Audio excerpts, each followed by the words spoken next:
Hello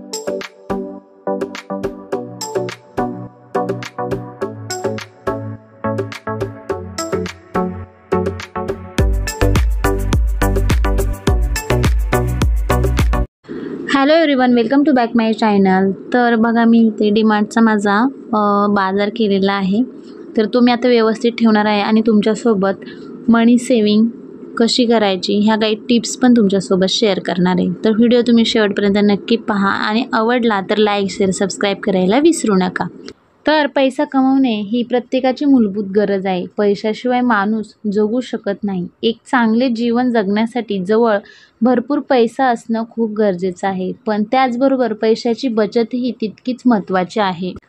अनेक लोकांना पैशाची बचत कशी करावी हे कळत नाही, त्यामुळे अनेकदा अशा लोकांच्या हातातून पैसा खर्च होतो। आज आपण जास्तीत जास्त पैशाची बचत कशी करावी हे आपण पाहणार आहोत। नंबर 1, बजेट तयार करा आणि त्यावर ठाम राहा। तुम्ही महिन्याचं बजेट तयार करताना स्वतःच्या इच्छा आकांक्षा मारत आहात असं तुम्हाला वाटू शकतं, पण तसं होत नाही।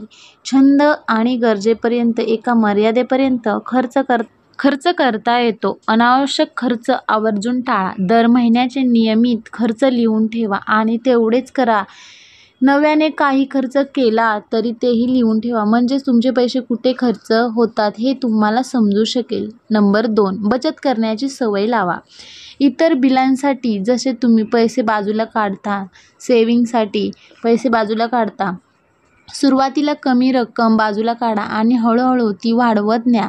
गॅरंटी सेव्हिंग तुमची होणारच। तुमच्या वृद्ध वडिलांचे किंवा मुलांचे आरोग्य यांसारख्या आवश्यक गरजांचा अंदाज घ्या आणि संभाव्य परिस्थितीचा आराखडा तयार करा। त्यानुसार रक्कम बाजूला काढा।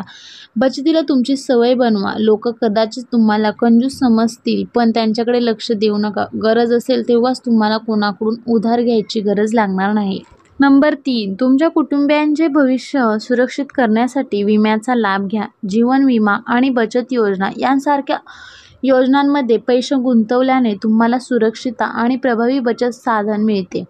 याचा चांगला वापर केल्यास तुम्ही तुमची आर्थिक उद्दिष्टे आणि भविष्यातील खर्च जसे की नवीन घर, लग्न, मुलांचे शिक्षण किंवा सेवानिवृत्त यासाठी संपत्ती निर्माण करू शकता।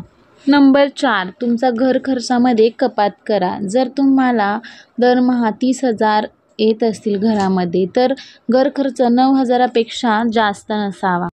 ते प्रत्येकाच्या पेमेंटवर डिपेंड आहे की कोणाचा पेमेंट किती आहे आणि कोणाला किती घरामध्ये खर्च करायचा आहे, पण आपल्याला जेवढा कमीत कमी खर्च करता येईल तेवढा आपण कमीत कमी घर खर्च करायचा। तुमचे घर जर मोठे असेल तर ते भाड्याने देऊन तुम्ही सर्व गरजा भागतील अशा छोट्या घरात पण राहू शकता। घर भाड्यामुळे तुमच्या बचतीला हातभार लागू शकतो, रेंटचं घर असेल तर। त्यानंतर नंबर 5, फूड बजेटसुद्धा ठरवा। तर जास्तीत जास्त आपण बाहेरचं खातो, तर बाहेरचं खाल्ल्यामुळे खूप सारा खर्च होतो। जास्तीत जास्त घरचं अन्न खा, म्हणजे यामुळे पैशाची बचत पण होईल। नंबर 6, बचत तयार करण्यासाठी अनावश्यक खर्च कमी करा। तुम्हाला पैसे वाचवणे कठीण वाटत असलं, अनावश्यक खर्च कमी करण्यासाठी वेळ आली आहे। तुमच्या बजेटचे निरीक्षण करा आणि टाळता येणारा जेवढा खर्च आहे तेवढा तुम्ही टाळा। उदाहरणार्थ, महागडे फोन टाळा। मनोरंजनासाठी अनावश्यक खर्च असतो, आपण म्हणजे नको असणाऱ्या पण वस्तू घेतो। जर नको असणाऱ्या वस्तू नको आहेत तर कशाला घ्यायचा, तर अनावश्यक खर्च आपण टाळू शकतो। तुमच्या बचतीला चालना देण्यासाठी अनावश्यक खर्च कमी करणे सुरुवातीला त्रासदायक वाटू शकते, परंतु सरावाने ते सोपे होईल। जर तुम्ही तुमची बचत वाढवण्यास आणि आर्थिक स्वतंत्र जीवन जगण्यास उत्सुक असाल तर थोडा वेळ घ्या आणि तुमची सध्याची आर्थिक परिस्थिती आणि ध्येयाशी प्रामाणिक राहा। वरील टिप्स तुमच्या आयुष्यात एक-एक करून अवलंबण्याचा प्रयत्न करा। सुरुवातीला हे कठीण वाटू शकतं, परंतु तुमच्या जीवनशैलीत आणि मानसिकतेत काही बदल करून तुम्ही आर्थिकदृष्ट्या परिपूर्ण जीवनासाठी तयार व्हाल। तर फ्रेंड्स, तुम्हाला ह्या टिप्स माझ्या कशा वाटल्या?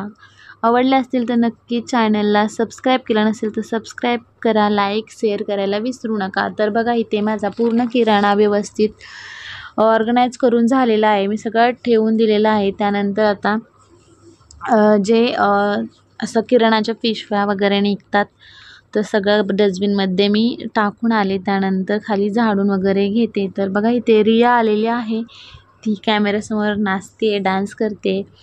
लहान मुलं असेल ना तर काम करायला खूप वेळ होतो, कारण का ती मध्ये मध्ये डिस्टर्ब करत असतात. मी पटकन किराणा लावून घेतला, डब्यामध्ये ठेवून दिला, कारण का म्हटलं रिया नव्हती घरात, खेळायला गेली होती. ती यायच्यात पटकन मी ठेवून घेतला, नाही तर रिया असेल ना तर अजून काम वाढून ठेवते. तर आता झाडू मारून झाला. तर फ्रेंड्स, तुम्हाला व्हिडिओ कसा वाटला मला नक्कीच कमेंट्स बॉक्समध्ये सांगा, आणि आवडला असेल तर लाईक, शेअर, सबस्क्राईब करायला विसरू नका. मग चला आपण भेटू अशाच आणखी एका नवीन व्हिडिओमध्ये. तोपर्यंत सगळ्यांना बाय बाय. Bye bye.